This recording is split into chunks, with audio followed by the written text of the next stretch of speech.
समास तिसरा, दशक 10वा, वैराग्य निरूपण, ओवी 50 पासून पुढे. जय जय रघुवीर समर्थ, जय जय रघुवीर समर्थ, जय जय रघुवीर समर्थ. दासबोध स्तवन 3 दिवस घेऊ फक्त. कुठे कोणता वेद वेदांत पाहू, कुठे शास्त्र संभार शोधित जाऊ. कशाला कुणाला पुसू ब्रह्मशोध, मला दासबोधीच लाभेल बोध. कसे ओळखू संत पंडित ज्ञानी, कुणाभिक मागू असे मी अडाणी. ठसे ना मला कुणाचा प्रबोध, मला दासबोधीच लाभेल बोध. कुठे तीर्थक्षेत्रादि धुंडीत जाऊ, कुठे योगाभ्यास सेवो निराहू. कसे आवरू शत्रु हे काम क्रोध, मला दासबोधीच लाभेल बोध. समर्थे दिली श्रेष्ठ अध्यात्म खाण, पुरे तेवढी ना कशाची चवाण. असे लाभला मानसी हाच बोध, मला दासबोधीच लाभेल बोध. नसे शास्त्रविद्या कला ज्ञान नाही, बुडे मी सदा संस्कृतीच्या प्रवाही. जरी अज्ञ मी बद्ध होईन सिद्ध, मला दासबोधीच लाभेल बोध. समर्था असे मी जरी पाप खाणी, अति आदरे ऐकली ग्रंथवाणी. जळे पापराशी मिळे ज्ञान शुद्ध, मला दासबोधीच लाभेल बोध. जय जय रघुवीर समर्थ, जय जय रघुवीर समर्थ. सदा सर्वदा योग तुझा घडावा, तुझे कारणी देह माझा पडावा. उपेक्षू नको गुणवंता अनंता, रघुनायका मागणे हेची आता. मनोजवं मारुततुल्यवेगं, जितेन्द्रियं बुद्धिमतां वरिष्ठं. वातात्मजं वानरयूथमुख्यं, श्रीरामदूतं शरणं प्रपद्ये. शुकासारिखे पूर्ण वैराग्य ज्याचे, वसिष्ठा परिज्ञान योगेश्वराचे. कवी वाल्मिका सारिखा मान्याईसा, नमस्कार माझा सद्गुरु रामदासा. जयाचा जगी जन्म नामार्थ झाला, जयाने सदा वासना मात केला. जयाच्या मुखी सर्वदा नाम कीर्ती, नमस्कार त्या ब्रह्मचैतन्य मूर्ती. नेत्राने गुरुराज मूर्ती आपुली, मी जे धवा पाहिली. तू विष्णू शिव तूच दैवत मला, तू तात तू माऊली. झाला भाव मनात या मग करू कोणास पाचारण. प्रल्हादा गुरुराजया नित तुम्हा माझे असो वंदन. जय जय रघुवीर समर्थ. गणेश शारदा चैव सद्गुरु सज्जनस्तथा, आराध्य दैवतं गुह्यं सर्वं मे रघुनंदनः.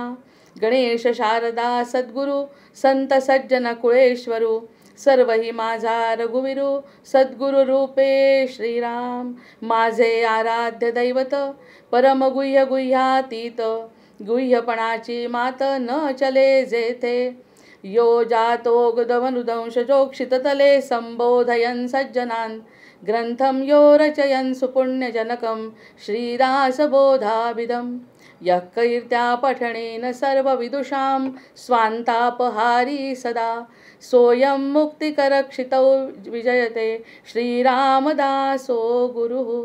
मला वाटते अंतरित्वा वसावे, तुझ्या दासबोधासित्वा बोध व्हावे.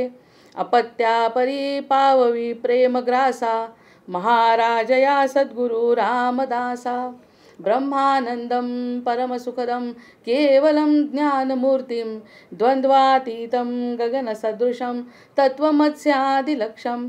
एकं नित्यं विमलमचलं सर्वधी साक्षिभूतं भावातीतं त्रिगुणरहितं सद्गुरुं तन्नमामि।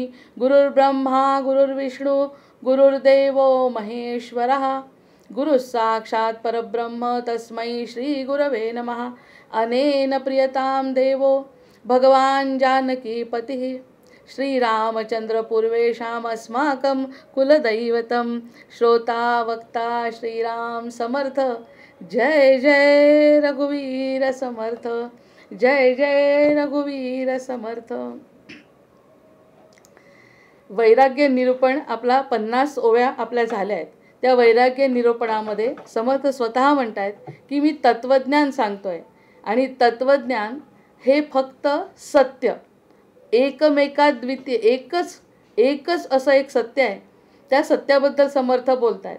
मग सत्याच्या विरुद्ध सत्याच्या व्यतिरिक्त जे सगळं काही आहे ते असत्य आहे, म्हणजेच त्याला माया किंवा आपण म्हणतो की जे मिथ्या आहे। जे मिथ्या म्हणतात ते मिथ्या म्हणजे एक सत्य। मग त्याला ईश्वर सगुण निर्गुण साकार निराकार जे काही नाव द्यायचं आहे ते तो एक ईश्वर जो होता आहे आणि राहणार आहे।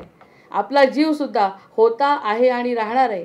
काही दिवस फक्त हा देह घेतला आहे, त्या देहाव्यतिरिक्त जो तो प्राण आहे तो प्राण होता आहे आणि राहणार आहे। हे आपलं नातं आहे। मग हे जर नातं आपल्याला स्पष्ट समजलं, याच्या व्यतिरिक्त जे काही आहे ते सगळं मिथ्या आहे। मग हे सांगत असताना किती वेगवेगळ्या प्रकारचे दृष्टांत द्यावे लागले। इतकी सोपी गोष्ट नाही ते समजणं। त्यातल्या त्यात कमीत कमी आता भाविक झालो आहे आणि समर्थांची कृपा झाली आहे, त्यामुळे कदाचित ह्या विषयात रुची तरी निर्माण होते। अन्यथा कुणी सांगायचा जरी प्रयत्न केला तरीही आपल्याला पटत नाही। प्रत्यक्ष समर्थ आता गजानन महाराजांच्या बाबतीत लोकांनी सांगितलंय की प्रत्यक्ष आम्ही त्यांना बघितलं पण त्यावेळी त्यांची किंमत आम्हाला वाटली नाही। प्रत्यक्ष ते असून सुद्धा जेव्हा त्यांची वेळ आली, पूर्वपुण्याई फळाला आली, महाराजांची कृपा होतीच, सगळ्याच महाराजांची कृपा असतेच, पण स्वतःची पुण्याची फळाला आलं किंवा काही सुख आणि दुःखाचा अनुभव घेतला आणि त्यानंतर जेव्हा समर्थ जाणवले, त्यानंतर त्या व्यक्तीला जेव्हा समर्थ जाणवले तेव्हा त्या सद्गुरूंचा देह असो किंवा नसो त्यांच्यावर कृपा होते। म्हणजे कृपा ही सतत होत असते। सद्गुरूंचा देह असो किंवा नसो देहात असताना समोर सद्गुरू असताना जाणवलं नाही। ते फक्त भीष्मांसारखेच लोक असे आहेत की ज्यांना समोर दिसतंय आणि त्यांना जाणवते। आपला विभीषण आहे रामायणातला की ज्याला रामाला त्यांनी ओळखलं होतं, असे फार थोडे उद्धव हे फार थोडे लोक आहेत की ज्यांना समोर प्रत्यक्ष नाही तर आईला स्वतःच्या कृष्णाच्या आईला सुद्धा परब्रह्म आपल्या घरी खेळताय नांदताय माझ्या पोटी आलं याची कल्पना नाही। बांधून ठेवते त्याला याला उखळाला बांधून ठेवते परब्रह्माला, ज्याला कुणी बांधू शकत नाही। पण भगवंत म्हणतात की तुझ्या प्रेमासाठी मी बांधल्या जातो। जसा मारुतीने स्वतःला बांधून घेतला आणि रावणाच्या दरबारात गेला, तसं स्वतःहून जे ते करतील ते करू देतात। प्रत्यक्षात त्यांना बांधणं केवळ अशक्य आहे। मग या सगळ्या गोष्टी जेव्हा आता वाटतात, ह्या गोष्टींमधून आपली काहीतरी पूर्वपुण्याई आहे म्हणून त्या गोष्टी अशा हृदयामध्ये भिडतात। मग या हृदयाला भिडल्यानंतर मग ह्या तत्वज्ञानाचा खरा उपयोग होतो। आता औषध आहे घरामध्ये, आता अगदी भरपूर औषधं आणून ठेवले पण घेतलंच नाही तर त्याचा औषधाचा आपल्या शरीरावर परिणाम होणार नाही। पुस्तकं घरात आहेत पण ते वाचले नाही, बरं वाचल्याही पेक्षा जर ते समजून घेतले नाही आणि उलट काहीच घरात नाही पण एकच ओवी जर समजली आणि त्याचा जर अनुभव आपण घेऊ शकलो तर त्याचा सगळ्यात जास्त फायदा आहे। हेच त्या भगवद्गीतेच्या व्हिडिओमध्ये सुद्धा सांगितलं आहे की आपली इच्छा असेल अथातो ब्रह्म जिज्ञासा, आपली अथातो धर्म जिज्ञासा, अथातो देव जिज्ञासा, जी काही जिज्ञासा आपल्या मनामध्ये असेल तरच काही तर आणि तरच फक्त प्रत्यक्ष भगवंत असो किंवा नसो समोर आपल्या मग तो जाणवतो। मग जाणवलं की झालं, त्या सद्गुरूंचं काम झालं। जो समोर असताना सुद्धा आपल्याला जाणवला नाही तो त्यांच्या आशीर्वादाने जाणवल्यासारखं वाटणं म्हणजे ही त्यांची कृपा आपल्यापर्यंत पोचली। त्याचं कारण आपले पौरुष प्रयत्न थोडेसे की त्यांनी जे दिलं ते घेण्याची आपली तयारी झाली, आपली अंतःकरण शुद्धी झाली। म्हणतात ना अंतःकरण शुद्धी होणं सगळ्यात मोठी गोष्ट आहे की ती गंगा जशी हिमालयातून वाहते तशी आपल्या हृदयामध्ये पण अंतःकरणामध्ये अशी जर स्फुरली तर डोळ्यातून येणारं पाणी गंगेपेक्षा कमी नाही। मग महाराज असताना महाराज दिसल्यावर किंवा आपल्या एखाद्या आराध्याच्या ठिकाणी जर आपले असे भावजागृती झाली तर ती गंगेपेक्षा कमी नाही. गंगा हे आता चिन्ह आहे नुसतं, की गंगेसारखं पवित्र. मग आपल्या हृदयातून आलेलं ते पाणी, स्वतःहून भावानी निर्माण झालेलं पाणी, पण ते केव्हा निर्माण होईल? जेव्हा ज्ञानयुक्त प्रेम असेल तेव्हा, ज्ञानयुक्त भक्ती असेल तेव्हाच ते निर्माण होईल. मग असं म्हणतात, कधी कधी अज्ञानातूनही निर्माण होऊ शकतं, पण त्याला पूर्वपुण्याही लागते. पण ज्ञानयोग, थोडासा ज्ञानयोग, मग कर्मयोग, मग कर्म तसं करायचं, त्याप्रमाणे आपली भक्ती निर्माण होईल. अशा प्रकारचं कर्म काही दिवस तरी निदान करायचं, की त्यातून लोकांची पूजा बघितल्यावर मन कसं प्रसन्न. सकाळी सकाळी सुद्धा चंदनाचं जर सहाण कोणी टाकलं, फोटो जरी टाकला, पूर्ण भावजागृती होते जर आपली इच्छा असेल तर, की ते चंदनाचं खोड दिसल्याबरोबर आपण उगाळतोय आणि भगवंताला लावतोय अशी जरी कल्पना केली तर ती भगवंतापर्यंत पोचते. मग भावच आहे, बाकी कोणत्याही गोष्टी मिथ्या आहे. आपल्या मनातला भाव निर्माण झाला. एवढं मोठं तत्त्वज्ञान प्रत्येक वेळी जर सांगायचं असेल तर ते समजण्यासाठी तेवढी पात्रता पाहिजे. म्हणून या गोष्टी ना जड जात आहे, ना हलकं वाटत आहे, आनंद होतो आहे. समजत असताना आनंद होतो, ही पण एक मोठी भावजागृती आहे. जबरदस्ती नाही, कोणत्याही गोष्टीची जबरदस्ती न होता एखादी कठीण गोळी जर पोटात घालू शकले समर्थ, तर आपलं पुण्य आहे की जे आपल्याला समजतं आहे. समर्थांची तीच इच्छा आहे. मी आता त्यांनी सांगितलं, आता या ठिकाणी तत्त्वज्ञान सांगतो. सुरुवातीच्या सगळ्या गोष्टी त्याच्या मनाने किती छोट्या वाटत आहेत. आपण विचार केला असेलच. आपण जेव्हा 2 समास पूर्ण झाले आणि हा नववा जोपर्यंत समास झाला तोपर्यंत विचार केला असेलच, की किती त्याच्या मनाने आधी सांगितलेलं स्तवन आहे, त्याच्यानंतर गुणांचं वर्णन आहे, चांगले गुण आहे, वाईट गुण आहे, पढत मूर्ख, हे सगळं सांगत असताना किती छोटे वाटतात. प्रत्यक्षात त्या काहीच गोष्टी महत्त्वाच्या नाहीत. महत्त्वाचं हे आहे की आपलं विवेकाने भगवंताला आपलं म्हणणे, आपला भगवंत आहे हे म्हणणे, ह्यासाठी ह्या सगळा एवढा अट्टहास आहे. भावे भजनी जे लागले, नाही सॉरी 50 पर्यंत झाला. येच क्षणी मरून जासी तरी रघुनासी अंतरलासी, माझे माझे म्हणतोसी म्हणोनिया. माझं माझं माझं म्हणत एक क्षण असा येतो की पक्षी दूरदेशी उडून जातात. मग उडून गेल्यानंतर काय फायदा आहे? मग तुवा भोगिल्या पुनरावृत्ती, तू पुनरावृत्ती भोगतो. ऐसी मायेबापे किती स्त्री कन्या पुत्र होती, लक्षानं लक्षकाल झालेलं आहे की कितीतरी स्त्री पुत्र आणि आपले हे सगळे नातेवाईक जे आहेत ना, ते वेगवेगळ्या योनीमध्ये आपण त्यांच्याशी संबंधित येऊन गेलो आहे. मग हे सगळं तुला आता कळेल. आता जेव्हा आपण योग वसिष्ठ वगैरे वाचतो त्याच्यामध्ये आज जी कथा सांगितली त्या ठिकाणी त्यांनी स्पष्ट सांगितलं आहे की असं असं घडत असतं. इथे जसं वाटतं तसंच दुसरीकडे चिदाकाशामध्ये या सगळ्या गोष्टी घडत असतात. त्याच्याशी आपलं जसं ते तसं हेही खरं नाही, तेही खरं नाही, अशा प्रकारचं त्या योग वसिष्ठामध्ये समजावून सांगतायत वसिष्ठ रामांना.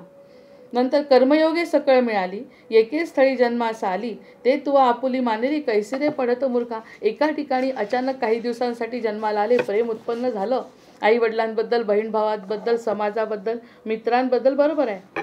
काही जसं आपण ट्रेनमध्ये बसतो, आगगाडीमध्ये बसतो, अगदी प्रेमाने देवाणघेवाणसुद्धा करतो. एक खाण्याचं विचारतो, त्यांचे सुखदुःख बोलतो, त्यांच्या सुखदुःखामध्ये आपण सामील होतो. पण त्यांचं स्टेशन आपल्यासोबतच असतं असं नाही. आपल्याला जर दिल्लीला जायचं असेल तर ते मध्येच कुठेतरी उतरतात, आपण दिल्लीला जातो. मग असा जसा हा प्रवास आहे, त्या प्रवासामध्ये भेटणारे जसे प्रवासी, त्यांचं स्टेशन आलं की ते उतरतात. ते काही दिवस आपल्यासाठी, आणि काही लोक तर असे असतात की त्यांची ओळख झाल्यानंतर ते अजूनपर्यंत आपल्या संबंधित असतात, ते ऋणानुबंध आहे. पण काही जास्तीत जास्त वेळा बसचा, रेल्वेचा प्रवास जेव्हा आपण करतो त्यावेळी काही क्षण भेटतात, इतकी जवळीक वाटते की असं वाटतं हे काहीतरी मागच्या जन्माची आपली सोबत असली पाहिजे. पण त्यांचं स्टेशन आल्यावर ते आपल्यासाठी थांबत नाही. मग तसंच संसाराचं आहे. आपला नवरा थांबत नाही, आपली आई थांबत नाही, आपली मुलं आपण मुलांसाठी थांबत नाही. या सगळ्या गोष्टी घडल्यानंतर मग आपण काही दिवसच त्या शरीराच्या संबंधाने ते लोक आले. जसे गाडीमध्ये काही लोक आपल्यासोबत थोड्या वेळासाठी बसले, तशी ही देहरूपी आपली ही गाडी आहे. त्यामध्ये काही दिवसांसाठी काहींचा संबंध येतो आणि ते निघून जातात आपापल्या मताप्रमाणे. नाही तर मुलगा आधी गेलाच नसता आईच्या, जर त्याचं स्टेशन एकच असतं आणि नियमाप्रमाणे जर वागायचं असतं, वयानुरूप जर जायचं असतं, तर आईला शोक झाला नसता. समाजामध्ये आपण बघतो आईला शोक होतो. मग या सगळ्या गोष्टी का घडतात? कारण त्याचं स्टेशन आलं, तो उतरला. तो अगदी 6 महिन्याचा जीवसुद्धा जाऊ शकतो, अगदी कितीतरी 25 वर्षाचा सुद्धा जाऊ शकतो. या सगळ्या घटनाकडे तटस्थपणे बघणे. फक्त दुःख होणार नाही असं होणारच नाही. दुःख होणार आहे, आनंद होणार आहे लग्न झाल्यानंतर, पण तटस्थपणे हे सगळं पाहायसाठी काही दिवसाचा हा खेळ आहे. काही दिवसाचा हा खेळ आहे. रावणाला म्हणे माहिती होतं की आपल्याला मागच्या जन्मीचं मला 3 अवतार घ्यावे लागणार होते त्यांना, आणि भगवंताच्या हाताने मृत्यू आहे. मग हे सगळं त्याला माहिती होतं. राम तर सर्वज्ञ आहे, राम सर्वज्ञ आहे. रावणाला सगळं माहिती होतं, शिवाचा भक्त आहे. तरीसुद्धा लीला ही सगळी, आता सुवर्णाचा मृग नसतो हे काय माहिती नाही, सुवर्णाचा मृग नसतो हे रामाला माहिती नाही, सीतेला माहिती नाही, पण माहिती ही लीला कशासाठी. ह्या लीलेतून मायेमधून मुक्ती व्हायची असेल, कल्याण करायचं असेल जीवाचं, त्यांनी या गोष्टीचा अर्थ तसा काढावा. रावणाला माहिती होतं 3 जन्म मिळणार आहे, 3 जन्म त्याचे ठरलेले होते. त्या 3 जन्मामध्ये 3ही जन्मात भगवंतांनी त्याचा वध केला आहे आणि आपल्यासोबत ठेवला आहे. म्हणजे अशा प्रकारचा तो रावण आहे. मग हे सगळं त्याला माहिती असताना सुद्धा घडलं. मग ह्या सगळे लीला कशासाठी करतात की त्यातून तरी जागृती व्हावी. तुझे नवे शरीर इथे इतरांचा कोण विचार, आता एक भगवंत साचार धरी भावार्थ बळे. आता अतिशय सोपी ओवी आहे. मग या सगळ्या गोष्टी जर तत्त्वज्ञान कळलं असेल, थोडं लक्षात आलं असेल तत्त्वज्ञान, या ठिकाणी पुन्हा समर्थ म्हणतात की लक्ष काढायचं नाहीच आहे. लक्ष काढायचं नाही आहे, संसार थांबवायचा नाही आहे, पण त्याच्यातून फक्त लक्ष काढायचं आहे. असं जर केलं तर भगवंताला प्राधान्य दिलं असं होईल. दिसत जरी नसला तरी एक क्षण असा येईल की भगवंत दिसेल सुद्धा. ह्या आशेने प्राधान्यक्रम जीवनाचा जर ठरवला तर शरीर माझं नाही, आता भगवंत माझा आहे, धरी भावार्थ बळे. पण नुसतं भावार्थ नुसतं म्हणून नाही चालणार आहे. त्वमेव माता च पिता त्वमेव, त्वमेव बंधुश्च सखा त्वमेव, असं किती छान म्हणून घेतात आपल्याकडून श्लोक. पण तसं म्हणत असताना नुसतं टाळ्या वाजवायच्या, इकडे तिकडे बघायचं, त्यामध्ये भावजागृती जर नसेल, तसं गोळ्या जरी घरी आणून ठेवल्या आपण घेतल्या नाही, तशा प्रकारची आपली वाणी शब्द ब्रह्मासारखे, ब्रह्म आहे ते, शब्द म्हणजे ब्रह्म आहे, ते वर निघून जातात, त्याचा आपल्याला उपयोग होत नाही. आणि आपल्या उपयोगासाठी मनापासून सगळ्या गोष्टी करणे, तरच ह्या सगळ्या गोष्टी समजण्यासाठी किती अट्टहास आहे, किती आटापिटा आहे. तेव्हा एकदा समजलं की मती स्थिर होईल. एका दुर्भरा कारणे म्हणजे उदर भरणं जे करतो ना आपण पोटासाठी, एवढंसं पोट आहे आपलं, इतकं छोटं पोट आहे आपल्या शरीराच्या मानाने, सगळ्यात म्हणजे लहानसा अवयव आहे, पण त्या पोटासाठी सगळ्या आटाआटी आहेत की त्या पोटाला भरण्यासाठी, उदर करण्यासाठी आपण नाना नीचांची सेवा करतो. याचं कारण आहे. आता याचं कारण जर आपण शोधायचा प्रयत्न केला तर आपलं हे जे आपली ही जी स्टँडर्डला मराठी शब्द आठवत नाही, आपली जी एक ठरलं आहे की इतका पैसा असेल, इतकं सगळं व्यवस्थित असेल तरच त्या जीवाला महत्त्व मिळतं. मग ते मिळवण्यासाठी पोट भरण्यापेक्षा ते सगळं आपल्याला जर सांभाळायचं असेल तर त्यासाठी आपण नीचांची सुद्धा सेवा करतो, तडजोड करतो. तेच म्हणतात, मी नाही म्हणत, नाना नीचांची सेवा करणे, तडजोड करतो पोटासाठी. नाहीतर अगदी तडजोड करायची गरज नाही, आपल्या पोटापुरतं मिळत आहे. पण समाजामध्ये वावरत असताना ज्या काही भ्रामक कल्पना मनामध्ये निर्माण झाल्या आहेत, त्या निर्माण झाल्यामुळे आपल्याला त्याप्रमाणे वागावं लागतं, किंवा आपण ते प्राधान्यक्रमाने ठरवतो, तसं म्हणजे तसंच वागतो. मग ह्यासाठी आपण नीचांची सुद्धा सेवा करतो. आपला जीव माहिती आहे आपण कोण आहे, आपण कशासाठी जन्माला आलो हे माहितीच नसतं, आणि फक्त पोट भरायचं आहे आणि सगळ्या समाजात जसे बाकीचे वागतात तसं वागायचं आहे. त्याच्यामुळे कुणाशीही काहीही तडजोड आपण करतो. राजकारणाचं जर उदाहरण घेतलं तर पूर्ण वर्ष लागेल त्याच्यावरती बोलायला. अशा प्रकारची तडजोड हे लोक करतात, एवढ्याशा पोटाकरता. आणि काय त्यांची बुद्धी भ्रम आहे. आपली तरी बुद्धी भ्रमिष्ट नाही, या राजकारण्यांची तर पूर्ण भ्रमिष्ट बुद्धी आहे की ज्या ठिकाणी त्यांना कळतच नाही, अध्यात्माचं बैठक असल्याशिवाय पैशाचा उपयोग नाही हे त्यांना कळत असतं, तर ह्या गोष्टी घडल्या नसत्या आणि दुसऱ्या जीवांचे हाल झाले नसते. पण अज्ञान हा पडदा इतका मोठा आहे की तो सहजासहजी हटत नाही. निदान आपण तरी त्यांच्याकडे पाहून हटवावा आपला पडदा आणि समर्थांचे पाय धरावे, असा अर्थ. एका दुर्भरा कारणे नाना नीचांची सेवा करणे, नाना स्तुती आणि स्तवने मर्यादा धरावी. इतकं स्तुती स्तवन त्यांची गातो अमर्याद. आणि तेच जर एखादा शब्द भगवंतासाठी गायला असता, कदाचित आतापर्यंत भगवत प्राप्ती झाली सुद्धा असती. अमर्याद या गोष्टीमध्ये आपला आयुष्य, वेळ, पैसा सगळं घालवतो, शरीर झिजवतो, त्यांनी म्हटलं तिथे जातो. पैशासाठी जो पैसा देतो त्या ठिकाणी अगदी लांगुल चालन त्याचं करतो, पैशासाठी करतात. ह्या सगळ्या गोष्टी आपण करतो.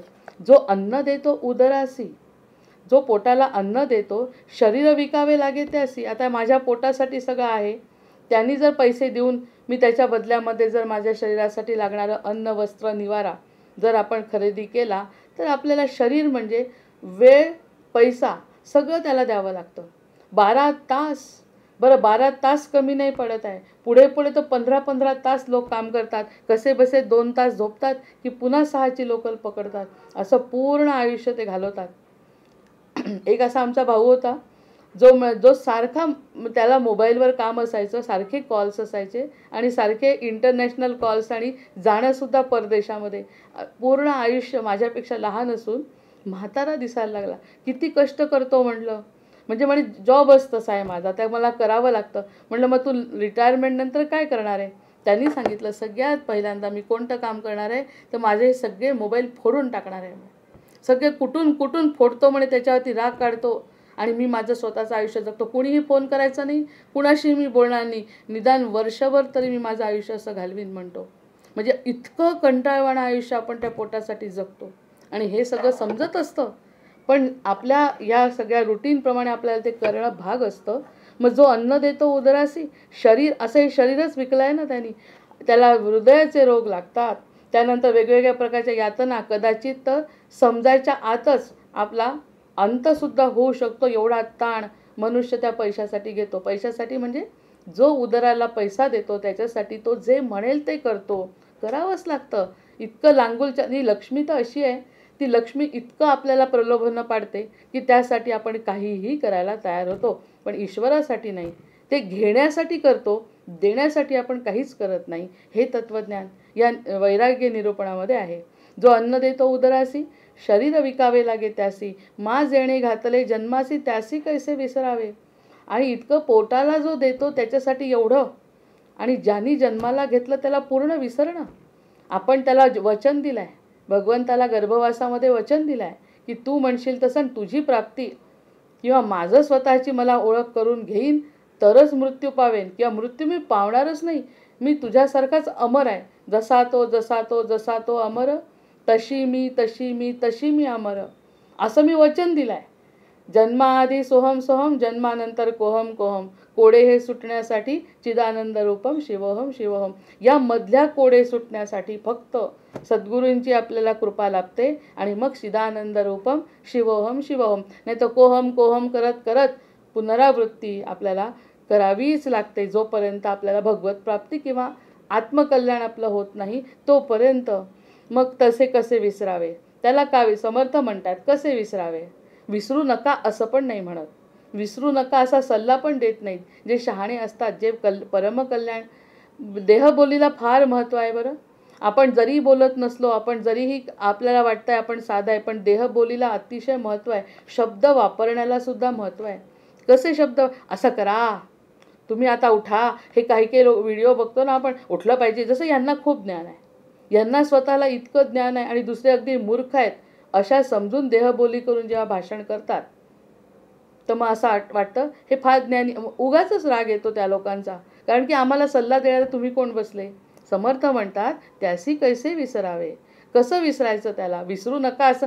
खरं तर ते इतके मोठे आहेत, जो त्यांच्याजवळ गेला त्यांना ते स्पष्ट म्हणू शकतात.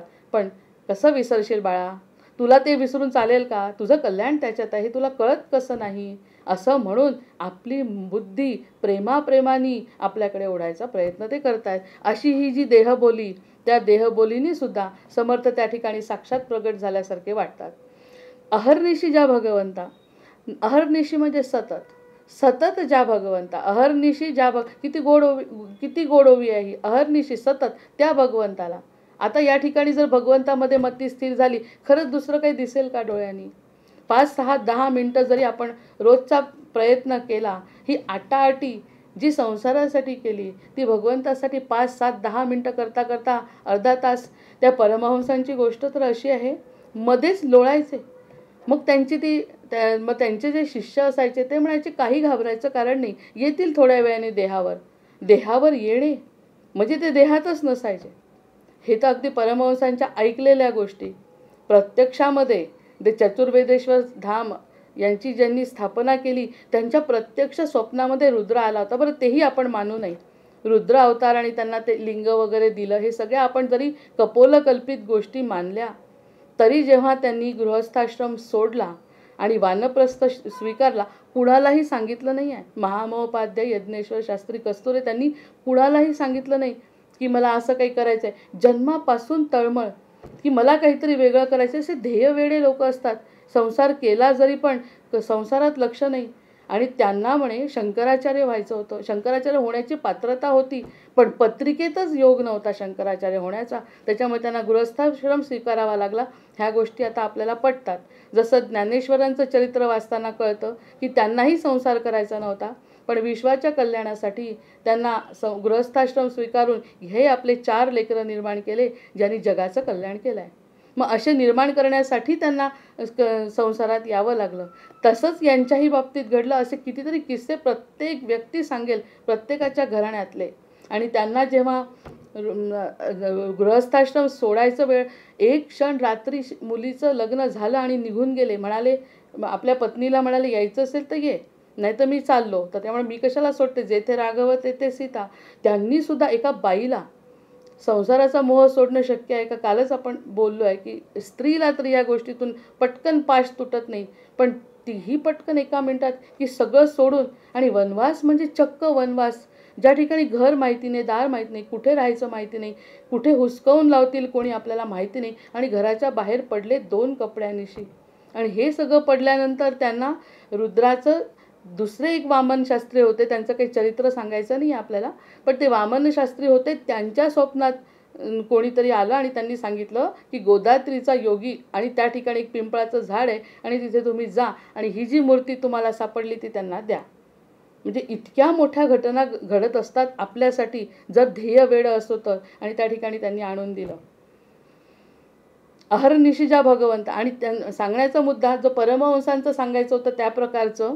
मग तेव्हा जेव्हा त्यांना म्हणाले, कोणीतरी सांगितलं, त्यांच्या मनामध्ये आलं की अंतःकरण शुद्धी झाली आहे माझी, म्हणूनच मी घराच्या बाहेर पडलो, पण देहशुद्धी झाली नाही. कारण देहाने सगळे व्यापार केलेले आहेत. आपण खाणं पिणं संसारात राहून जे काही करायचं आहे, मुलींच्या लग्नाच्या वेळेस आपण जे केलं, हे सगळं आम्ही केलं आहे ना. त्यामुळे देहशुद्धीसुद्धा आवश्यक आहे. मग देहशुद्धीसुद्धा आवश्यक असताना त्यांनी कसं ध्यान लावलं माहिती नाही, आणि मध्येच पडून जायचे खाली. म्हणजे इतके त्याग पाहिलेला आहे प्रत्यक्ष लोकांनी. आणि खाली पडून अर्धा तास, एक तास, शेवटी कळायला लागलं सगळ्यांना की हे देहावर नाहीत. आणि पुन्हा आल्यानंतर स्थिर वृद्धी, म्हणजे देहशुद्धी, अंतःकरण शुद्धी. आणि काय सांगतात हिंदू धर्माला, हे सगळे पाहिलेले लोक आहेत. म्हणजे आपण जुन्या काळचे परमहंसांची तरी गोष्ट म्हटलं, ते काय कपोलं कल्पना, आपला पटकन विश्वासच बसत नाही या गोष्टींवर कोणाच्या. मग हे सगळं जेव्हा पाहिलं, ते त्यांना त्रास देऊ नका, ते जसे पडले आहेत तसे राहू द्या. त्याच्यानंतर त्यांची देहशुद्धी होईल, त्यानंतर त्यांचा काहीही संसाराशी संबंध नाही. आणि अशा प्रकाराने पुढचं आयुष्य ज्यांनी जे काढलं. बरं, हे झाल्यानंतर पुन्हा पुढचं बघितलं आहे आणखी, की जेव्हा ते गेले 90व्या वर्षी, 90 किंवा 92 वर्षाचे असताना जेव्हा त्यांचा देह त्यांनी सोडला, त्यावेळी गेल्यानंतर सुद्धा जेव्हा त्यांना असं ठेवलं होतं न्यायला, उचललं जेव्हा त्यांची शवयात्रा निघाली, तेव्हा त्यांनी आपल्या मंदिराकडे वळून बघितलं, असं सगळ्यांनी सांगितलं. आणि हे सगळे आपले नातेवाईक असल्या, ह्या सगळ्या जर घटना घडत असतील तर हा अहर्निशी ज्या भगवंता, नाही तर काय दुसरं. देह नको, अंतःकरण पाहिजे त्याला. देहशुद्धी आपोआप होऊन जाते, कारण अंतःकरण जर त्याच्यापर्यंत पोहोचलं तर देहशुद्धीची जबाबदारी त्याची आहे. कारण देहाने केलेल्या पापाला किंमतच नाही, देहाने केलेल्या कर्तव्याला किंमत नाही. भगवद्गीता हेच सांगते. तू देहाने मार ना बाण, तुला निमित्तच त्याच्यासाठी केलं आहे बाण मारण्यासाठी, पण मारणारा तू नाही. त्या खाटूश्यामचं उदाहरण काल ऐकलं की खाटूश्यामनी म्हणे बघितलं जेव्हा, त्याची तर खूप मोठी कथा आहे खाटूश्यामची, पण ते सगळं खोलात न जाता, कारण दासबोध चालू आहे, तर त्या ठिकाणी त्याला सांगितलं की बघत राहा. उलटं डोकं करून त्याला मांडून ठेवलं आणि त्या कुरुक्षेत्रावर बघणारा तो एकटा, तो जो बारबारिक आहे तो एकटा बघत होता. तर त्याला नंतर सगळं जेव्हा युद्ध झालं तेव्हा बघणारा एकच साक्षीदार असल्यामुळे युद्धाचा, आणि तो संजय, जो घरी सांगत होता तो संजय, ह्या दोघंच त्याचे साक्षीदार होते युद्धाचे. त्याच्याकडे जाऊन विचारलं कृष्णाने की काय दिसलं तुला, जे हे एवढं युद्ध झालं? मला काहीच दिसलं नाही, मला फक्त तुमचं सुदर्शन चक्र मारताना दिसत होतं. ना अर्जुनाचे बाण दिसले, ना यांचे बाण, ना त्यांचे, फक्त तुमचं चक्र काम करत होतं. सांगा आता, म्हणजे इतकं सगळं युद्ध झालं आहे की सगळे मारामारी झाली आहे. रथ आहे, घोडे, 18 अक्षौहिणी सेना आहे, भगवंताची आहे आणि कौरवांची सुद्धा आहे. आणि पांडवांजवळ जरी कमी असले तरी काही ना काही सेना आहे. युद्धभूमीवर युद्ध चाललं आहे आणि बारबारिक म्हणतोय की मला फक्त भगवंताचं सुदर्शन खाट खाट खाट खाट मारताना दिसत आहे, कुणाचाही बाण नाही. बाण मारतोय अर्जुन आणि वध होत आहे सुदर्शन चक्राने. आणि कोण म्हणतो हा सारथी नुसता बसला, मी हातामध्ये उचलणार नाही म्हणे शस्त्र. ही किती मोठी लीला आहे. निवडलाय कुणाला? भगवंताला निवडलंय. हे 18 अक्षौणी सेवा सोडली आणि निवडलंय भगवंताला. मग असं जर प्राधान्य अहर्निशी ज्या भगवंता, मग त्याला जर भगवंताला निवडलाय, त्यांनी सारथ्य केलं. प्रत्यक्षात दिसतंय भगवंत हातात शस्त्र उचलणार नाही आहेत, एकटे आहेत. नुसते मी सांगेन युक्तीच्या गोष्टी चार, फक्त युक्तीच्या 4 गोष्टी सांगेन म्हणाले. आणि प्रत्यक्षात बारबारिकाला जेव्हा विचारलं, म्हणजे असं आपल्याला कोणीतरी सांगायला पाहिजे की तुमच्या जीवनामध्ये जे घडलं ते तुम्ही नाही केलेलं, ते आपोआप घडत होतं. जसं बारबारिकांनी बघितलंय प्रत्यक्ष, सगळीकडे आपलं सुदर्शन चक्र फिरतंय 18 दिवस, तसं आपल्या जीवनामध्ये जितकं आपलं आयुष्य आहे ते सगळं करता करविता तो आहे. मग असं जेव्हा आपल्या मनाला थोडंसं पटेल, तेव्हा अहर्निशी ज्या भगवंता, मग इथे थांबलं तरी चालणार आहे, पुढे दासबोधाची सुद्धा गरज नाही वाचायची, की अहर्निशी ज्या भगवंता सगळं जीवाची लागली चिंता.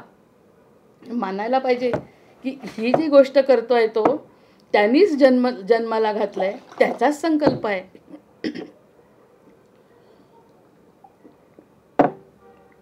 संकल्प भगवंताचा. सृष्टी निर्माण झाली पाहिजे. का संकल्प केला? कारण मी एकटा काय करू? मला एकट्याला आनंद नाही, दुःख नाही, मी एकटा असाच पहडून राहू का? म्हणजे संकल्प त्यांनी केला आणि ही सृष्टी निर्माण केली. मग त्यांनी केली ह्याच्यावर स्थिर का होत नाही आहे मती? हे जे सगळं दिसतंय, अर्जुनाने मारलेले बाण म्हणा किंवा आपल्या आईच्या पोटातून झालेला आपला जन्म म्हणा, हे सगळं फक्त निमित्त आहे. करणारा तो आहे. मग त्यांना त्याची सकळ जीवाची लागली चिंता, मग त्याला चिंता आहे. माना योगक्षेमम वहाम सर्व धर्मान परित्यज्य मामेकम शरणम व्रज. सगळं सोडून दे, फक्त मला शरणी. 1000 वेळा. आता ह्या ज्या व्हिडिओत तुम्ही ऐकाल ना, त्या महाराजांनी जे सांगितलं ते मला म्हणजे त्याचा 1% पण सांगता येत नाही आहे. इतकं सुरेख त्यांनी वर्णन केलं आहे की संस्कृत श्लोकांचा प्रत्येक याचा अर्थ घेऊन त्यांनी सांगितलं आहे. बाबा रे, तुला पटत नाही ना, तरी मी तुला सांगतो तेवढं ऐक. तो म्हणतो की निघून गेला असता नाही तर रणांगणातून अर्जुन, पण नाही जाऊ दिलं त्याला म्हणाला उभा राहा आणि कर, हे सगळं तुला करणं भाग आहे. अहर्निशिजा भगवंता सकळ जीवांची लागली चिंता, मेघवरुष जयाची सत्ता, सिंधू मर्यादा धरी. मेघांचा वर्षाव कोण करतं? आता मारे आपण आर्टिफिशियल कृत्रिम पाऊस पाडण्याचा प्रयत्न करतोय, पण किती प्रमाणात तो शक्य आहे? इतक्या वर्षानुवर्ष बरोबर जून आला, वर्षा ऋतू आला की वर्षाचं वातावरण निर्माण होतं. हे कोण करतंय? नंतर ह्या एवढी मोठी समुद्राची मर्यादा जो लांघून समुद्र मर्यादेत राहतोय, उफाळत नाही. उफाळल्यानंतर थोडाफार जरी उफाळला तर आपली हालत किती खराब होते. वसुंधरा टिकवून आहे, वसुंधरेला हालू देत नाही, पीक पाणी येतंय. या सगळ्या गोष्टी कोण करतंय? प्रत्येक वनस्पती आपल्या फायद्याची आहे. प्रत्येक वनस्पतीमध्ये गुणधर्म, त्या वनस्पतीच्या शिवाय आपण जगू शकत नाही. प्राण्यांचा जरी आपला सरळ संबंध नसला तर त्या वनस्पतीवरच तर आपलं जीवन चालू आहे. कोण करताय?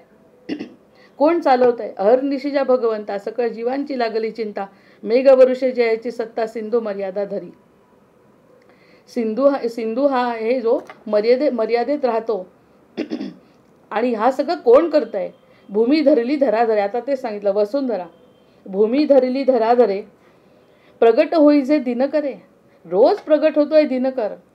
सूर्याचं रोज प्रागट्य आहे. त्याला नुसतं आपल्याला अर्घ्य वाहणं सुद्धा होत नाही. तो तर बिचारा सकाळ संध्याकाळ ड्युटी करतो, कधी आजारी पडत नाही, कधी उगवायचा राहिला असं होत नाही. आभाळ जरी आलं तरी त्याचं उगवणं सुरूच असतं.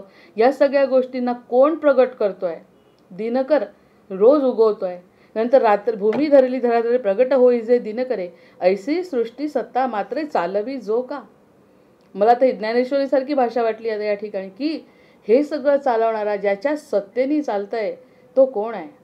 आपल्याला सुद्धा तोच चालवतोय. आपली बुद्धी फक्त असं म्हणते की हे मी करतोय, हे माझं कर्तव्य आहे, हे मी करतोय, माझं काहीतरी वेगळं आहे. पण तसं नाही आहे. प्रत्यक्षात जर पूर्ण आयुष्याचा विचार केला तर पटेल की आपल्या हातात तसं काहीच नव्हतं.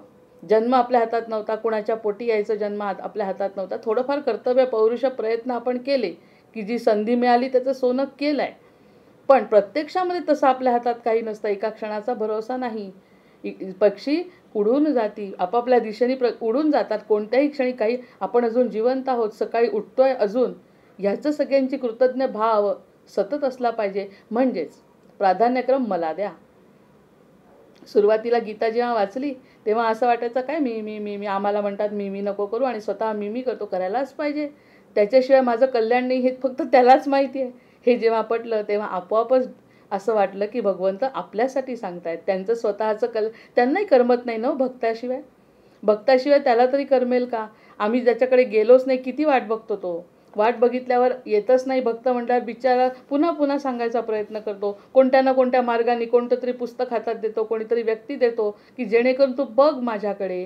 पण तरी आपण इतके निगरगट्ट मायेच्या अधीन की आपण त्याच्याकडे बघत नाही. त्याचा मीपणा आणि त्याचे दोष काढतात. कृष्णाचे दोष, रामाचे दोष काढणारे महाभाग आहेत. मग त्यामुळे त्यांचं काय नुकसान होणार आहे? भगवंताचं नुकसान आपलं होत आहे. ऐसा कृपाळू देवाधिदेव.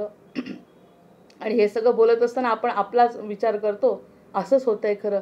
आपण किती अभिमानात, अभिमान म्हणण्यापेक्षा अज्ञानात, इतकं अज्ञानात की जे दिसतंय ते खरं भासल्यामुळे ऐसा कृपाळू देवाधिदेव. आता तरी डोळ्यात पाणी येईलच की नाही. इतका कृपाळू आहे. त्यांनी धक्का नाही लागू दिला आपल्याला कोणत्याही प्रकारचा.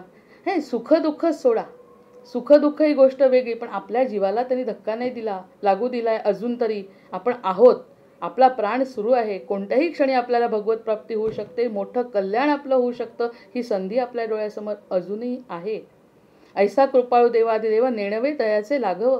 त्याचं जे प्रेमळपणा आहे, त्याचा जो कृपाळूपणा आहे, त्याचं जे दयानिधी आहे तो, त्याचं हे जे लक्षण आहे गोडवा त्याचा आपल्याला जाणवतच नाही. नुसतं ह्यांनी असं केलं, त्यांनी तसं केलं, देवानी काही केलं नाही. इतकं सगळे मंदिरं पाडतात. मंदिरं पाडल्यानंतर स्वतः काय दगडाचा देव बसलाय, अगदी असं बोलतो. स्वतः म्हणे बांबूच्या याच्यात राहणारा राम काय आमचं रक्षण करणार आहे. स्वतः बांबू, ते सगुण रूप आहे त्याचं. त्याचा तो मूर्ती विग्रह आहे फक्त त्या ठिकाणी. पण त्यांनी चेतना कशी जागृत केली हिंदूंची बघा ना, ते नाही दिसत कोणाला जेव्हा बोलतात की चेतना जागृती केली, हिंदू राष्ट्राबद्दल आस्था निर्माण केली. जर तो तंबूमध्ये राहिला नसता तर इतकी चेतना जागृत झाली असती का? जसं ब्रह्मदेवाला सांगितलं तुला काही काळ अज्ञान म्हणजे मग तो पुन्हा जागृत होतो. जसं हनुमंताला सांगितलं तुझी शक्ती जाणार आहे तेव्हा हनुमंताची शक्ती जागृत होते. काहीतरी गोष्ट संपायला पाहिजे तेव्हाच कुठे पुनरावृत्ती होते. मग ते जर बांबूमध्ये राहिले नसते त्यावेळी त्यांनी जर म्हणे असं केलं, स्वतः बांबूत राहिला, पण मग केदारनाथाचं वैशिष्ट्य नाही घेत. सगळं केदारनाथ हालतं पण मंदिराला धक्का लागत नाही हे नाही दिसत. पण जेव्हा बोलतात लोक, जेव्हा हा दोष देणं आहे भगवंताला, कारण पाप आहे आपलं, मागच्या जन्मीचं या जन्मीचं पाप आहे की भगवंताबद्दल असं बोलतायत. तो कोणताही देव असो, ज्याला मानत असो तो देव, पण ते काहीतरी ईश्वरी कण आहे हे मानण्यासाठी आपलं ही जी बुद्धी आहे ती नतमस्तक करायला आवश्यकता आहे. ऐसा कृपाळू देवाधिदेव नेणवे जयाचे लाघव. जो सांभाळी सकळ जीव कृपाळूपणे. तो सगळ्यांना सांभाळतो, कृपाळूपणे सांभाळतो. पुन्हा त्या लक्ष्मी आणि विष्णूचा संवाद होता. लक्ष्मी आणि विष्णूला म्हणतो ते सगळेजण जेवल्याशिवाय मी जेवत नाही म्हणतो कृष्ण. आता ह्याच्यावरही आपण विश्वास ठेवणार नाही. आता काल दुर्वासांच्या गोष्टीवरून कळलं ना ते किती खात होते, प्रत्यक्षात ते खात नव्हते. तसं विष्णू म्हणतो माझ्या प्रत्येकाच्या पोटात अन्नाचा कण गेल्याशिवाय मी जेवणार नाही, जेवत नसतो. असं म्हटल्यावर लक्ष्मी हसते. लक्ष्मी हसत्यावर म्हणते की असं कसं शक्य आहे. मी तुम्हाला एक आता चॅलेंज म्हणण्यापेक्षा आव्हान देते की मला माहिती आहे की तुम्ही कोणाच्या जेवणाच्या आधी जेवून घेतलाय असं सांगतो. ते म्हणाले बघ तू एवढ्याशा पेटीमध्ये एका किड्याला बंद करते, छोट्याशा किड्याला एका छोट्याशा पेटीमध्ये बंद करते आणि म्हणते की आता बघा, आणि त्याला माहितीच नाही विष्णूंना असं ती सांगते, आता तुम्ही जेवले का? ते म्हणे हो मी भरपूर माझं जेवण झालंय. छान, सगळे भक्त जेवले तुमचे? सगळे भक्त जेवले माझे, मी पण जेवले, सगळे माझे जे काही मला जे जाणवत आहे ते सगळे जेवले म्हणतो तो. लक्ष्मी म्हणते पण मी जे आता दाखव तुम्हाला, तुम्ही जे जेवले म्हणता ना भक्तांच्या शिवाय त्याचं उदाहरण देऊ तुम्हाला. तर ती लागलीच ती एवढीशी पेटी काढते, त्याच्यामध्ये तो किडा बांधून ठेवलेला असतो. विष्णू म्हणतो पूर्ण झाकण उघड ना. पूर्ण झाकण उघडलं तर त्याचा छोटासा तांदळाचा कण पडलेला असतो त्या पेटीमध्ये. तो खात असतो तो किडा. तो म्हणतो बघितलं, माझं सगळीकडे लक्ष आहे ग, तू काळजी नको करू. त्याला जरी तू बांधून ठेवलं तर तांदळाचा कण मी त्याला टाकलेला आहे आणि तो खातोय तेव्हाच मी जेवलो आहे. इतका कृपाळू भगवंत आहे. ह्याच्यावर आता विश्वास कसा ठेवायचा? आम्ही तर भुकेले आहे, आम्ही तर गरीब आहे, आमच्याजवळ पैसा नाही असं म्हटल्याने हे भावजागृती होणार नाही. आपली बुद्धी लावायची नाही. आहे त्यामध्ये समाधान जर टिकत असेल तर ती गोष्ट आहे. नाही ह्या गोष्टीचे संबंध पुन्हा म्हणून ज्या गोष्टीचा कसा अर्थ काढायचा हे सुद्धा आपली बुद्धी ठरवत असते. समर्पणात्मक विवेकाने प्राधान्य भगवंताला दिल्यावर तो बोलतो तेच खरं आहे आणि खरंच बिचारे भगवंत जेवत नाहीत आपल्याशिवाय असं म्हणायचं म्हणजे आपोआप आपली सगळी सोय होते. हा भावार्थ त्यातला. प्रत्यक्षात मला तर जेवायला मिळालं नाही. आज तर मी किती मूर्खासारखे प्रश्न पडत मूर्ख आहे. मी दिवसभर उपाशी आहे. काय म्हणतात भगवंत जेवले? तुला काय माहिती भगवंत जेवले का नाही? जो सगळा व्यवहार अदृश्यातला आहे तो तुला काय माहिती आहे? आपल्याला काहीही माहिती नसताना दोष देणं अतिशय सगळ्यांना छान जमतं. ते सगळ्यात सोपं काम आहे. मी त्याच्यावर एक कविता पण लिहिली आहे की सोपं काय आहे आणि सहजता येणं कठीण आहे. बाकी सगळे दोष देणे, कोणाला बोलणे, कोणाच्या चुका काढणे, राग येणे, दुःख होणे अतिशय सोप्या गोष्टी आहेत. याला काहीही विशेष प्रयत्न करावे लागत नाही. दुसऱ्याला दोष देण्याला बुद्धी तर अतिशय तत्पर असते. पण त्याला स्वतःला सहजता येण्यामध्ये जी गोष्ट लागते ती जमत नाही. त्यामुळे ह्या गोष्टी पटत नाहीत आणि त्या पटत नाही म्हणजे आपलं पाप आहे. ह्या गोष्टींवर स्थिर व्हायचं आहे. ऐसा कृपाळू देवादिदेव जेणवे लयाचे लाघव जो सांभाळी सकळ जीव कृपाळूपणे ऐसा सर्वात्मा श्रीराम. आता श्रीरामावर आलेत समर्थ. आतापर्यंत देव आणि पूजा अर्चा काही नाही. आता श्रीरामाचा शब्द आलाय. किती मोठं तत्वज्ञान सांगितलं, पूर्ण पचवलं, रिचवलं आणि आता म्हणतात असा माझा सर्वात्मा श्रीराम, आत्माराम आणि राजाराम श्रीराम. ऐसा सर्वात्मा सगळ्यांमध्ये असलेला घटाघटात भरलेला माझा श्रीराम सांडून धरती विषय काम. या श्रीरामाला सोडतात धरती विषय काम. आपणही तेच करतो. आपणही तेच केलं. आता तरी करू नये यासाठी प्रार्थना भगवंताची. म्हणून 3 दिवस तरी आपण दासबोधाचं कवन वाचू. कारण पूर्ण आपलं दासबोध तर काही आपण एका पारायणात होत नाही. पण निदान कवनाच्या रूपाने त्याचं सार रूपामध्ये जरी भगवंतापर्यंत पोचली आपली प्रार्थना तर काही सांगता येत नाही. त्याच्या 3 दिवसाला तसंही महत्त्वाचं आहे. 3, 13 या गोष्टींना महत्त्व आहे. ऐसा सर्वात्मा श्रीराम सांडून धरती विषय काम. ते प्राणी दुरात्मे अद्धम केले पावती. आणि त्यांना अद्धम प्राणी सुद्धा कदाचित त्यांचा उद्धार होऊ शकतो जर त्यांच्या मनात सर्वात्मा श्रीराम, आत्माराम, राजाराम असं जर त्यांच्या मनामध्ये जागृती झाली. आणि तो माझं कल्याण करणारा आहे. कशाला?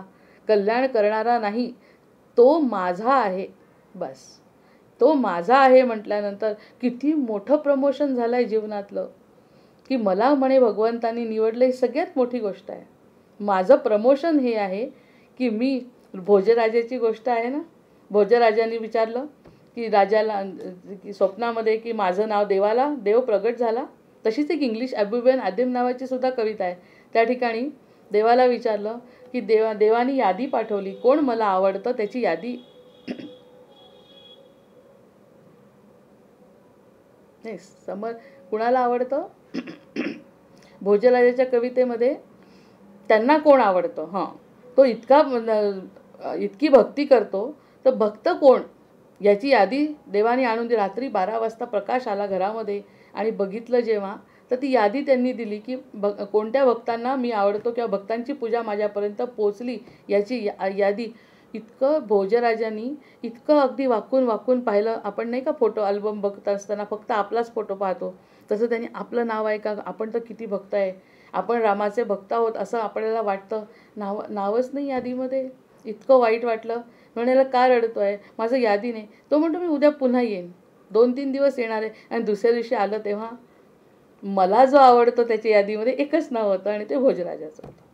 म्हणजे आपण आपल्याला समजत असतो की आपण कमी आहे, माझं नाव नाही, माझं काहीच नाही. कदाचित त्याच्याही पेक्षा वरची कृपा असेल. तो म्हणतो त्यांना आवडतो ही गोष्ट खरी आहे. म्हणजे त्यांच्याही पेक्षा तुझी प्रगती वरची आहे की मला तू आवडतो. त्याच्या यादीमध्ये, त्याला आवडणाऱ्या यादीमध्ये मी ती कविता व्हिडिओ टाकलेला आहे. त्यामध्ये मला आवडणाऱ्यांच्या लोकांमध्ये यादीमध्ये पहिलं नाव भोजराजाचं. कालची यादी जेव्हा त्यांनी वाचली तेव्हा नाराज झाला आणि दुसऱ्या दिवशी यादीमध्ये एकूण एक नाव भोजराजाचं होतं. म्हणजे सगळ्यात भाग्यवान पात्रता कोणाची होती? भोजराजाची. हे समजत नाही आपल्याला. आपल्याला समजत नाही की आपण कोणत्या थरापर्यंत गेलो. पण सतत नामस्मरण करत आपली पात्रता त्याला ठरवू द्यायची. म्हणजे भोजराजासारखं पहिलं नाव आपलं पण असू शकतं असं संत सांगतायत. ऐसा सर्वात्मा श्रीराम सांडून धरती विषय काम. ते पाणी दुरापणे अद्धम केले पावती. रामे विण जे जे असं, जे काही रामाच्या विण आहे, रामाच्या शिवाय आहे, तितकी जाणावी नैराश्य. आपण काय करत होतो, जितकं जितकं देवाला सोडून जे उरलेलं आहे त्याच्यामध्ये अगदी आनंद, कोणत्याही गोष्टीमध्ये आनंद घेण्याची प्रवृत्ती, त्या ठिकाणी कोपऱ्यात कुठेतरी रामाचा फोटो मांडायचा आणि बाकी सगळा उत्सव करायचा. प्रत्यक्षात आधी रामाला महत्त्व आणि मग बाकीच्या गोष्टी. असं नाही, माझे माझे सावकाश सीणची उरे, मग माझे माझे माझे कमी कमी करत जायचं. सांडून राम आनंद घन, सांडून सोडला राम आनंद घन. आनंदाचा कंद श्रीराम आहे, त्याला सोडलं. ज्याचे मनी विषय चिंतन आणि विषयाचं चिंतन केलं, त्याची कैसे समाधान लोलंगतासी. लोलंगती आहे ती. कुणाची लोलंगती पत्करली? या समाजाची, नंतर या मायेची, त्यानंतर यांचं दास्यत्व पत्करलं. सातारकर खूप छान सांगायचे या गोष्टी. दास्यत्व कसं पत्करलं? बायकोचं पत्करलं, मुलाचं पत्करलं, शाळेचं पत्करलं, बँकेचं पत्करलं आणि सगळ्या गोष्टींचं दास्यत्व. तू म्हणशील तसं पूर्ण शरणागती तेथे झाली. काय फायदा झाला? आणि दास्यत्व रामाचं तर राम म्हणतो, तुला खुलवतो मी अजून, तुझं जे नाही ते तुला देतो, तुला जे वाटत नाही तुझ्याजवळ आहे ते सुद्धा तुला जागृत करून देतो. पण लोलंगती कशाला या संसाराची? अशी लोलंगती. आणि असं जाणवल्याबरोबर एकटंसुद्धा आवडायला लागतं, एकांतसुद्धा. जाणून एकांत आहे, जबरदस्तीचा आहे की तुला एकटीला ढकलून दिला घरामध्ये असं नाही. जाणून एकांत आहे. एकांतामध्ये त्याची जी भेट होते ती भेट म्हणजे तो आनंदाचा सोहळा आहे जो तो विषयात कसा मिळेल. या ठिकाणी मती स्थिर झाली पाहिजे.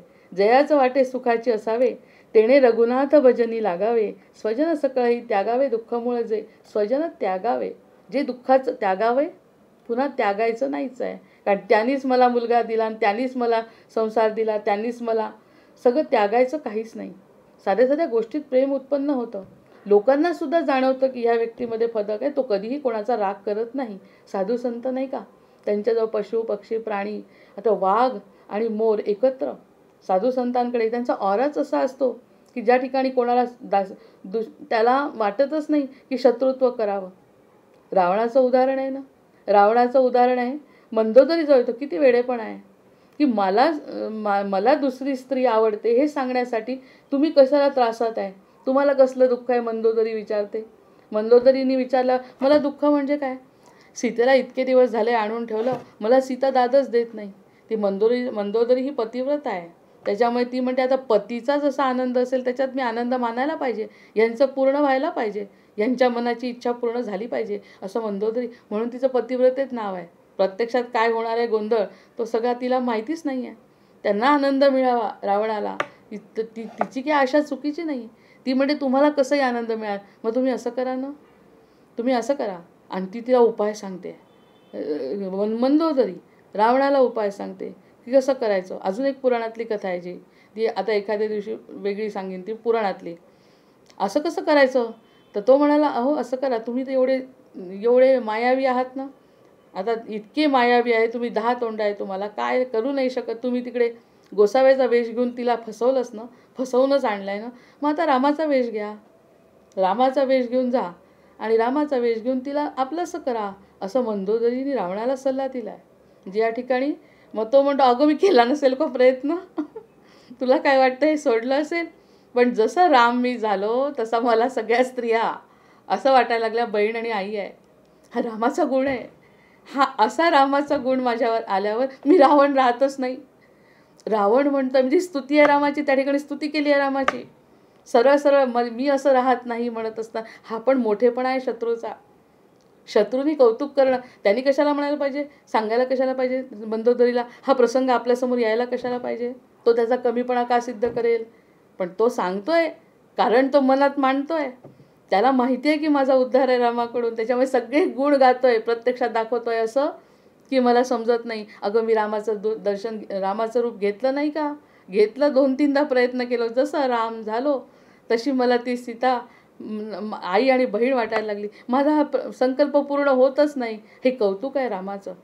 म्हणजे रावणाला सुद्धा राम झाल्यावरती रामाचा वेश जरी घेतला तरी असा फरक पडतो. तर अशा जयाची सांडून मनी विषय चिंतन करत त्याची कैसे समाधान लोलंगतासी. जयासी वाटे सुखाची असावे, तेणे रघुनाथ भजनी लागावे. स्वजन सकळही त्यागावे दुःखमुळ जे. जेथे वासना झोंबून पडे. ज्या ठिकाणी वासना असते त्या ठिकाणी तेणेचे अपाये दुःख जडे, त्या ठिकाणी दुःखच असतं. म्हणून विषयासनामुळे तो एक सुखी. जो विषय वासनेला मोडेल तो सुखी. आता सुखी व्हायचा प्रयत्न करू. समर्थांना म्हणायचं आज आपण की तुमचं आम्हाला असं वाटतंय की हे खरंच आता थोडं थोडं पटायला लागलं, भिनायला लागलंय. आम्ही आता सुखाचीच साधना करू. आम्ही दुःखाची साधना आतापर्यंत करत होतो, ती दुःखाची साधना सोडू आणि आता आम्ही सुख साधना करू आणि तुमच्याच मागे लागू. तुम्ही जसं म्हणाल तसं. अरे किती खुश होतील ते. ते म्हणतील अरे एक लेकरू सापडलं, कुठून तरी आलंय, भटकट का असे ना, माझ्या कोणत्या तरी गुरूंनी त्याच्यावर कृपा केली आणि आलं भटकत माझ्याकडे, असं म्हणून तेही आनंदी. आणि त्यांचा आनंद म्हणजे आपल्याला सततचा आनंद मिळण्याची शक्यता अगदी 100%, 1000% आहे.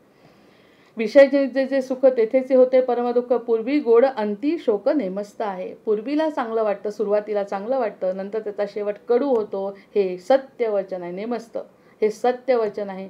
सुरुवातीला कडू वाटतं, नंतर त्याचा गोड परिणाम होतो, हेही सत्य आहे. सुरुवातीला गोड वाटतं, त्याचा परिणाम कडू होतो, हेही सत्य आहे. त्याच्यामुळे सत्यावर भर म्हणजे तत्वज्ञान. एक सत्य फक्त असं आहे, only truth can set us free. हे माझं नेहमीचं वाक्य आणि त्याच्यावर 10 तरी कविता इंग्लिशमध्ये केल्या आहेत की only truth can set us free. फक्त सत्य आपल्याला मोकळं करू शकतं, कोणीच करू शकत नाही. सद्गुरूंनी सांगितलं हे सत्य आहे, पण मी मानलं तर पाहिजे. हे सत्य आहे हे मी मानलं तरच मी फ्री होऊ शकते. फ्री म्हणजे मोक्ष, फ्री म्हणजेच मोक्ष. त्या ठिकाणी निर्विकार वृत्ती, योग वसिष्ठामध्ये सांगितलं आहे की निर्विकार वृत्ती म्हणजे ब्रह्मदेव. निर्विकार वृत्ती म्हणजे ब्रह्मदेव आणि ब्रह्मदेव मानसपुत्र आहे विष्णूंचा. मग आता विष्णूंपर्यंत गेलो की आपण निर्विकार वृत्ती करणे, स्वतःची बुद्धी न चालवणे, एकदम शांत शून्यात जाणे म्हणजे तो ब्रह्मदेव आहे. आणि ब्रह्मदेव म्हणजे मानसपुत्र विष्णूंचा आहे. मग रामाच्याही वर गेलो आपण तर मग अशा पद्धतीने अशा प्रकारचा हा मोक्षाची स्थिती, सायोज्य मुक्ती दासबोध देतो असं समर्थांचं म्हणणं आहे. गळ गिळता सुख वाटे, ओढून घेता घसा फाटे, का ते बापोटे मृगच आपटे, चारा घेऊन पळता. या सगळ्या गळताचं चूक वाटतंय. हे असं घालायचं आहे, त्याला चारा हे करायचं आहे, त्याचं पूर्ण करायचं आहे, त्याचं पूर्ण करायचं आहे, ह्याचं सुख वाटतंय. इतकं सांगितल्यावरही पुन्हा सुख कशात शोधतोय म्हणे जीव.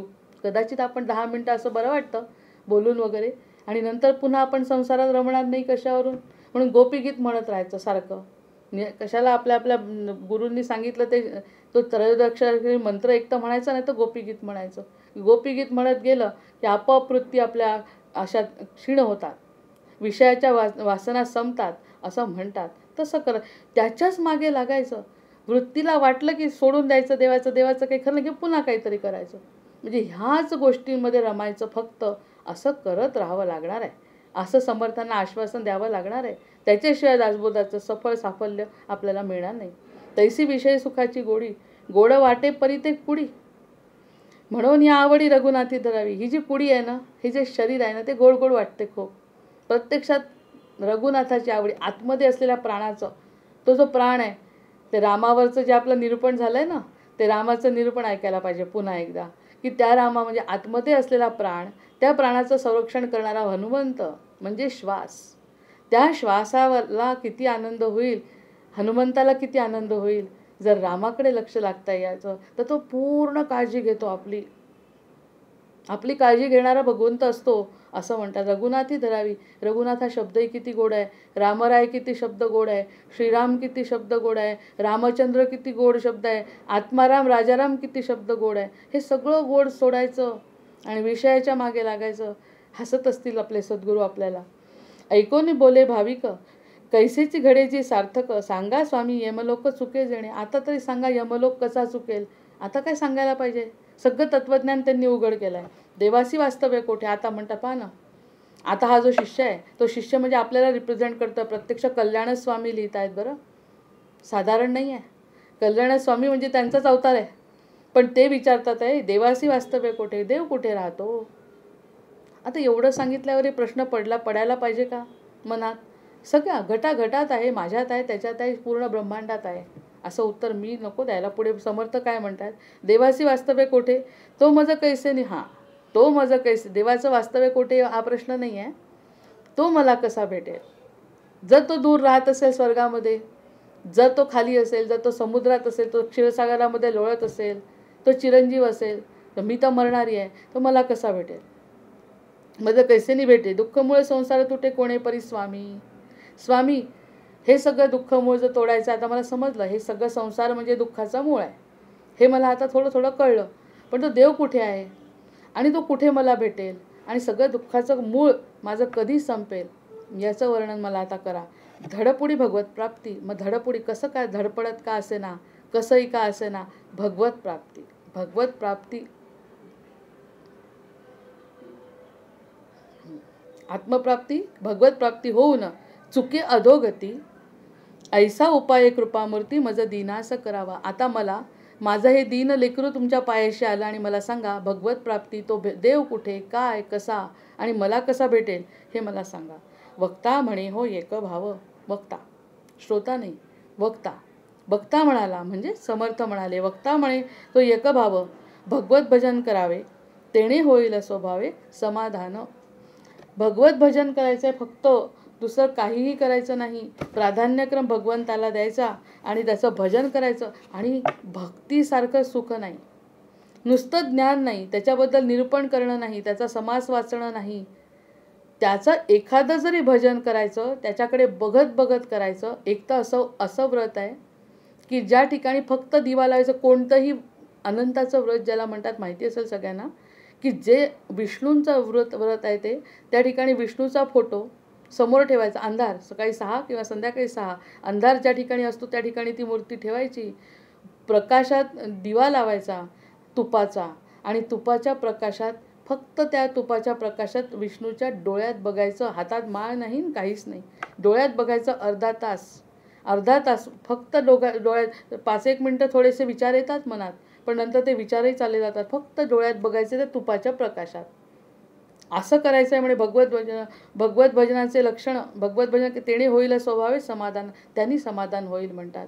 इतकं काहीतरी वेगळं मिळतं त्या व्रताने. अनंताचं व्रत सोपं नाही. आणि दुसऱ्या दिवशी हनुमान चालीसा असते.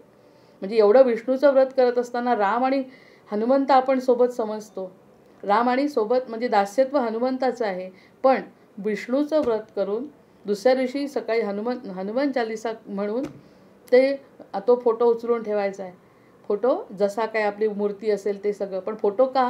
कारण चमक असल्यामुळे डोळ्यातले डोळे आपण त्या डोळ्याकडे बघू शकतो त्या प्रकाशामध्ये. अशा प्रकारचं जे व्रत आहे ते व्रत म्हणजे हे व्रत याच्यात नाही सांगितलं आहे की भगवत भजन करत असताना असं एकतल्लीन होणं, 10 मिनिटासाठी, अर्ध्या तासासाठी निदान होईल स्वभावे समाधान, त्यांनी समाधान होतं.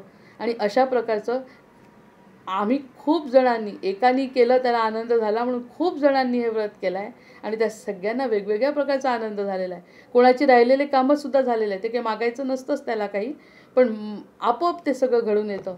आणि अशा प्रकारचं समाधान या संसारातलंही मिळतं आणि पुढचं सुद्धा आपली गती चांगली होते. कारण 4-4 पिढ्या उद्धार होतो असं म्हणतात. म्हणजे समाधान आपल्याला मिळतं आहे चांगलं काहीतरी केल्याचं. कैसे करावे अरे बापरे, कैसे करावे भगवत भजन, कोठे ठेवावे मन. आता संपलंय. कैसे करावे भगवत भजन, कोठे ठेवावे हे मन, भगवत भजनाचे लक्षण मज निरपावे. आता भगवत भजन काय सांगतील समर्थ, काय सांगतील आता समर्थ, कसं सांगतील याच्यावरती भगवत भजन कसं करू. आता मला सांगताना जसा आनंद होतोय तसंच झाला असेल समर्थांना कदाचित. तो प्रश्नच तसा विचारतोय, भगवत भजन कसं करू, कुठे भेटतील मला राम आणि काय करायचं. ऐसा म्लान वदने बोले, खाली मान घालून शिष्य विचारतोय कसं करावं बा भजन, सांगा ना. कारण आता मला असं वाटायला लागलं की भगवंताला भेटायला पाहिजे.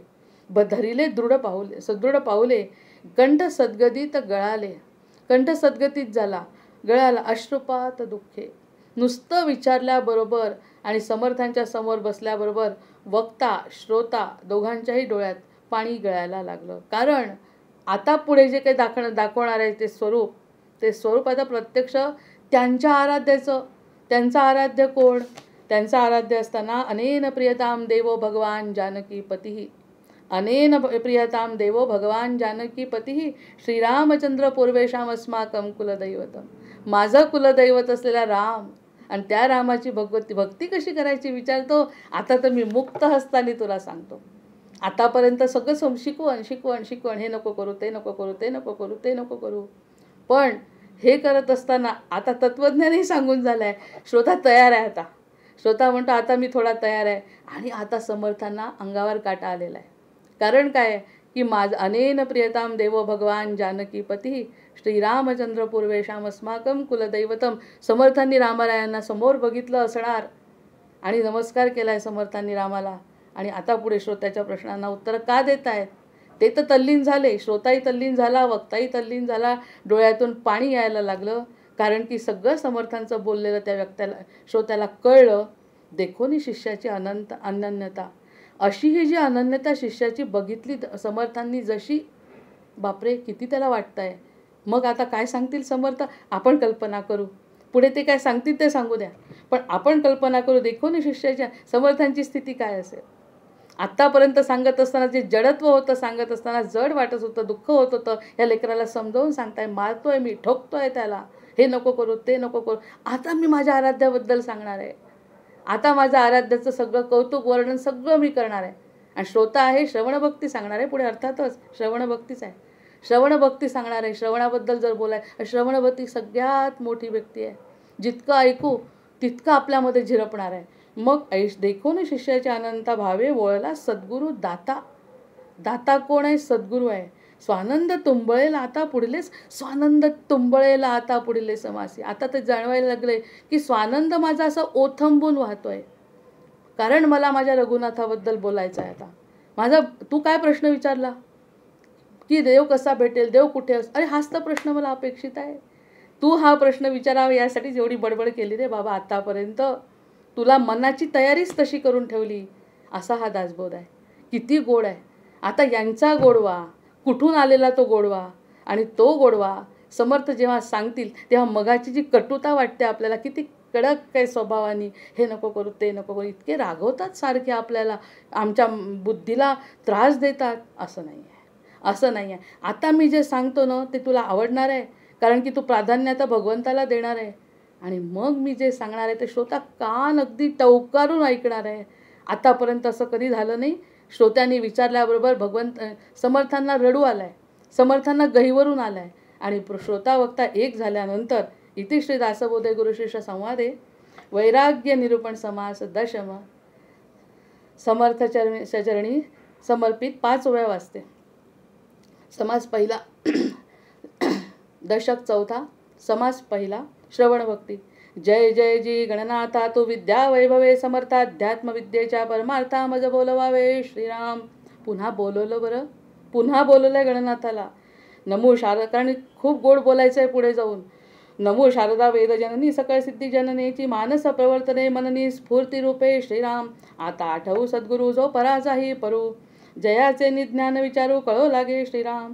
श्रोतेन पुसले बर्वे भगवज्जन कैसे करावे, म्हणून बोलिले स्वभावे ग्रंथांतरी श्रीराम. सावध होऊन श्रोते जन ऐका न विविधा भजन, सत्शास्त्री बोलिले पावन होई जे येणे. श्रवणं कीर्तनं विष्णो स्मरणं पादसेवनं, श्रवणं कीर्तनं विष्णो स्मरणं पादसेवनं, अर्चनं वंदनं दास्यं सख्यम आत्मनिवेदनम. जय जय रघुवीर समर्थ, जय जय रघुवीर समर्थ, जय जय रघुवीर समर्थ. जय जय रघुवीर समर्थ. झाले साधनाचे फळ, संसार झाला सकळ, निर्गुण ब्रह्मचे निश्चळ, अंतरे बिंबले श्रीराम. हिशेब झाला मायेचा, झाला निवाडा तत्वाचा, साध्य होता साधनांचा, ठाव नाही श्रीराम. स्वप्नी जे जे देखिले, तेथे जागृतीस उडाले, सहजची अनिर्वाच्य झाले, बोलता नये श्रीराम. ऐसे हे विवेके जाणावे, प्रत्यये खुणेची पाळावे, जन्म मृत्यूच्या नावे शून्याकार श्रीराम. भक्ताचे निसाभिमाने, कृपा केली दाशतीने, समर्थ कृपेची वचने, तो हा दासबोध श्रीराम. 20 दशक दासबोध, श्रवणद्वारे घेता शोध, मनन करत्यास विशद, परमार्थ होतो श्रीराम. 20 दशक 200 समास, साधके पावे सावकाश, विवरता विशेष विशेष, कळो लागे श्रीराम. ग्रंथाचे करावे स्तवन, स्तवनाचे काय प्रयोजन, येथे प्रत्ययास कारण प्रत्ययो भावा श्रीराम. देह तव पाचा भूतांचा करता आत्मा तेचीचा, आणि कवित्व प्रकार मनुष्याचा कशावरून श्रीराम. सकळ करणे जगदीशाचे, आणि कवित्वची काय मनुष्याचे, ऐशा अप्रमाण बोलण्याचे काय घ्यावे श्रीराम. सकळ देहाचा गाडा केला तत्व समुदाय रुणाला, येथे तेथे कोण्या पदार्थाला आपले म्हणावे श्रीराम. ऐसी ही विचाराची कामे उगेच भ्रमो नये भ्रमे, जगदीश्वरे अनुक्रमे सकळ केले श्रीराम. जय जय रघुवीर समर्थ, जय जय रघुवीर समर्थ.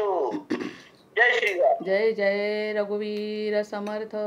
वंदे देवं विष्णुमशेषस्थितिहेतुं, त्वामध्यात्मज्ञानविरन्तर्हृदि भाव्यं.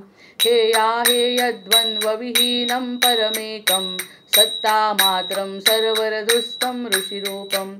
प्राणापानौ निश्चयबुद्ध्या रुदिरुद्वा, छित्त्वा सर्वसंशयबन्धं विषयोगान्. पश्यन्तीशं यं गतमोहायतयस्तं, वन्दे रामं रत्नकिरीटं रविभासं. मायातीतं माधवमाद्यं जगदादिं, मानातीतं मोहविनाशं मुनिवन्द्यं. योगिद्धेयं योगविधानं परिपूर्णं, वन्दे रामं रञ्जितलोकं रमणीयं. भावाभावप्रत्ययहीनं भवमुख्यै, योगासक्तैरर्चितपादाम्बुजयुग्मं. नित्यं शुद्धं बुद्धिमनन्तं प्रणवाख्यं, वन्दे रामं वीरमशेषासुरधावं. त्वं मे नाथो नातीतकार्याखिलकारी, मानातीतो माधवरूपोऽखिलधारी. भक्त्यागम्यो भावितरूपो भवहारी, योगाभ्यासैर्भावितचेतः सहचारी. त्वामद्यन्तं लोकततीनां परमीशं, लोकानां नौलौकिकमानैरुदिगम्यं. भक्तिश्रद्धा भावसमेतैर्भजनीयं, वन्दे रामं सुन्दरमिन्दीवरनीलं. को वा ज्ञातुं त्वामतिमानं गतमानं, मानासक्तो माधवशक्तो मुनिमन्यं. वृन्दारण्ये वन्दितवृन्दाकरवृन्दं, वन्दे रामं भवमुखवन्द्यं सुखकन्दं. नानाशास्त्रैर्वेदकदम्बै प्रतिपाद्यं, नित्यानन्दं निर्विषयज्ञानमनादिं. मत्सेवार्थं मानुषभावं प्रतिपन्नं, वन्दे रामं कृतवर्णं मथुरेशं. श्रद्धायुक्तो यः पठतीमं स्तवमानं, ब्रह्मं ब्रह्मज्ञानविधानं भुवि मर्त्यः. रामं श्यामं कामिदकामप्रदमीशं, ध्यात्वा ध्यातापातकजालैर्विगत स्यात्. सीताकान्तस्मरण जय जय राम. महारुद्र हनुमान की जय. जय जय रघुवीर समर्थ.